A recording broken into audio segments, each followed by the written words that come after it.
የአፍሪካ ቀንድ የፖለቲካ ትኩሳት በየዕለቱ መልኩን እየቀያየረ ባለበት በዚህ ወቅት የሶማሊያ ፌዴራላዊ ሪፐብሊክ የምትከተለው የውጭ ግንኙነት መስመር አገሪቱን ወደ አዲስ የጥገኝነት ምዕራፍ እያሸጋገራት መሆኑን የፖለቲካ ተንታኞች እየገለጹ ይገኛሉ። ሶማሊያ ከቀኝ አገዛዝ ነጻ ከወጣች በኋላ የነበራትን አጭር የዲሞክራሲ ጭላንጭል ተከትሎ ለሁለት አስርታት ወደ ዘለቀው ወታደራዊ አምባገነንነት ከዚያም ወደ መንግስት መፈራረስ ያመራ ሂደት ውስጥ አልፋለች። አገሪቱ ከዚህ ታሪካዊ ውድቀት በኋላ ራሷን ለማቆም የምታደርገው ጥረት ሁልጊዜም በውጭ ኃይላት ፍላጎትና እጅ መሳሪያነት ተተብትቦ ይገኛል። ሶማሊያ በአፍሪካ ቀንድ ያላትን ስልታዊ መገኛ በተለይም የዓለም ንግድ መስመር የሆነው የቀይ ባህርና የኤደን ባህረ ሰላጤ መገናኛ ላይ መሆኗ ለገዛ ራሷ በረከት መሆኑ ቀርቶ የውጭ ተሳታፊዎች መሻኮቻ ሆና እንድትቀጥል አድርጓታል። ይህ ሁኔታ ሶማሊያን ከአንድ የጥገኝነት አዙሪት ወደ ሌላ የሚያሸጋግራት እንጂ እውነተኛ ሉዓላዊነትን የሚያጎናጽፋት ሆኖ አልተገኘም። ባለፉት አስርታት የዩናይትድ አረብ ኤምሬትስ በሶማሊያ የነበራትን ሚና እጅግ የጎላና የቆየ ነበር። ኤምሬትስ በሞቃዲሾና በተለያዩ የሶማሊያ ክልሎች ወታደራዊ ስልጠና በመስጠት የወደብ ልማቶችን በማካሄድና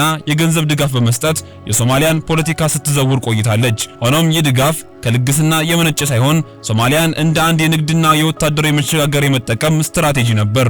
ኤምሬትስ ከፌዴራል መንግስቱ ዕውቅና ውጪ ከፑንትላንድና ከሶማሊያ ጋር ያደረገችው የወደብ ስምምነት የሞቃዲሾ መንግስት ክፉኛ ያስቆጣ ክስተት ነበር። ይህ ድርጊት ሶማሊያን እንደ አንድ ሀገር ያላትን አንድነት የሚሸረሽርና ሉዓላዊነቷን የሚጋፋ ሆኖ በመገኘቱ በሁለቱ ሀገራት መካከል የከረረ ዲፕሎማሲያዊ ፍጥጫ ፈጠረ።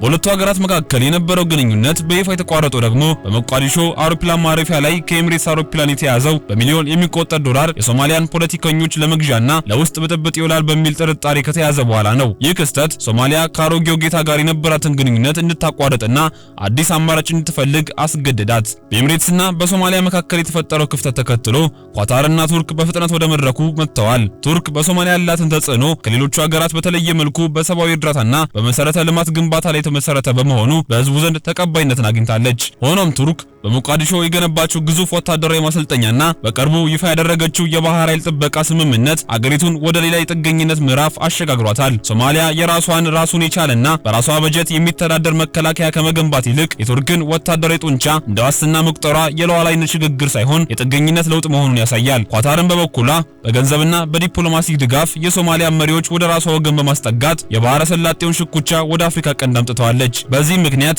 ሶማሊያ የራሷን ብሔራዊ ጥቅም ከማስከበር ይልቅ በኳታርና በቱርክ ፍላጎት እንዲሁም በሳውዲና በኤምሬትስ ተቃራኒ ጎራ መካከል የምትዘወር አገር ሆናለች። በቅርቡ ደግሞ ኢትዮጵያ ከሶማሊላንድ ጋር ያደረገችው የመግባቢያ ሰነድ ተከትሎ ሶማሊያ ፊቷን ወደ ግብጽ ማዞሯ ሌላው የፖለቲካ ምስቅልቅል ማሳያ ሆኗል። ግብጽ በናይል ወንዝ አጠቃቀም ላይ ከኢትዮጵያ ጋር ያላትን የከረረ አለመግባባት አንጻር ሶማሊያ እንደ ምቹ የጦር ግንባር መመልከቷ አይቀሬ ጉዳይ ነው። ሶማሊያ ሉዓላዊነት የተደፈረ በሚል የግብጽን ጦርና መሳሪያ ወደ ግዛቷ መጋበዟ ለጊዜው የልብ መተማመኛ ቢሰጣትም በረጅም ጊዜ ግን አገሪቱን የሁለት ግዙፍ ጎረቤታማ ሀገራት ሽኩቻ ሰለባ ያደርጋታል። ግብጽ ለሶማሊያ የምታደርገው ወታደራዊ ድጋፍ ከሶማሊያ ጥቅም ይልቅ የኢትዮጵያን ተጽዕኖ ለመቀነስ የሚደረግ ስልታዊ እንቅስቃሴ ነው። ይህም ሶማሊያ ከአንድ የጥገኝነት ቀንበር ወጥታ በሌላው የአካባቢው ኃይል ስር እንድትወርቅ የሚያደርግ ሂደት ነው። በካይሮና በሞቃዲሾ መካከል የተጀመረው ይህ አዲስ ጋብቻ የቀጠናውን የኃይል ሚዛን ከማዛባቱም በላይ ሶማሊያ ራሷን የቻለች ሀገር ለመሆን የምታደርገውን ጉዞ አደጋ ላይ ጥሎታል። የሶማሊያ ሰራዊት አገነባብም ቢሆን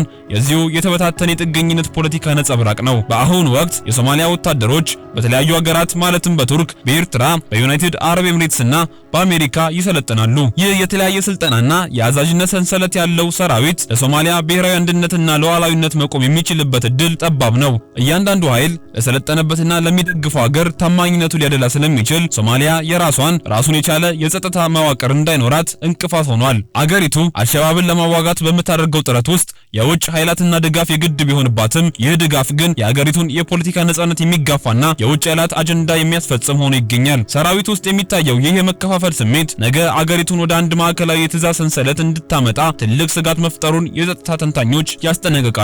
በአፍሪካ ቀንድ ያለው የኃይል ሚዛንም በዚህ የሶማሊያ ሁኔታ ምክንያት ከፍተኛ መዋዠቅ እያሳየ ነው። የውጭ ኃይላት በተለይም ግብጽና ቱርክ በሶማሊያ በኩል ያላቸውን ተጽዕኖ ማሳደጋቸው ኢትዮጵያ በቀጠና ያላትን የጸጥታና የዲፕሎማሲ ሚና የሚገዳደር ሆኗል። ይህ የኃይል አሰላለፍ ቀጠናውን ወደ ሰላም ልማት ከማምራት ይልቅ ወደ ጦርነት መሳሪያ ፉክክርና ወደ አላስፈላጊ ውጥረት እየገፋው ነው። ሶማሊያ የራሷን ችግር በውይይትና በዲፕሎማሲ ከመፍታት ይልቅ የሩቅ ሀገራትን ጦር መጋበዟ የአካባቢውን ሰላም አሳሳቢ ደረጃ ላይ ጥሎታል። የቀጠናው ሀገራት በመካከላቸው ያለውን ልዩነት በውይይት ከመፍታት ይልቅ የባዕዳን ኃይሎች መጠጊያ ማድረጋቸው ለአፍሪካ ቀንድ የጋራ እድገት ትልቅ እንቅፋት ነው ተብሎለታል። በአጠቃላይ ሶማሊያ በአሁኑ ወቅት ያለችበት ሁኔታ የጥገኝነት ሽግግር እንጂ የሉዓላዊነት ማረጋገጫ ተደርጎ ሊወሰድ አይችልም። ከአንዱ ጌታ ወደ ሌላው ጌታ መሸጋገር የአጭር ጊዜ የፖለቲካ ትርፍ ቢኖረውም የረጅም ጊዜ የሀገር ግንባታ ግን ያደናቅፋል የተባለው ሶማሊያ እውነተኛ ሉዓላዊነቷን ማረጋገጥ የምትችለው የውጭ ኃይላት ሽኩቻ መድረክ መሆኗን አቆማ የውስጥ አንድነቷን በማጠናከር ከጎረቤቶቿ ጋር በጋራ ተጠቃሚነት ላይ የተመሰረተ ግንኙነት ስትመሰረት ብቻ ነው። የውጭ ኃይላት ድጋፍ ሁልጊዜም ከወለድ ጋር የሚመለስ መሆኑን ተረድቶ የራስን ጥቅም በራስ በጀትና እቅድ መገንባት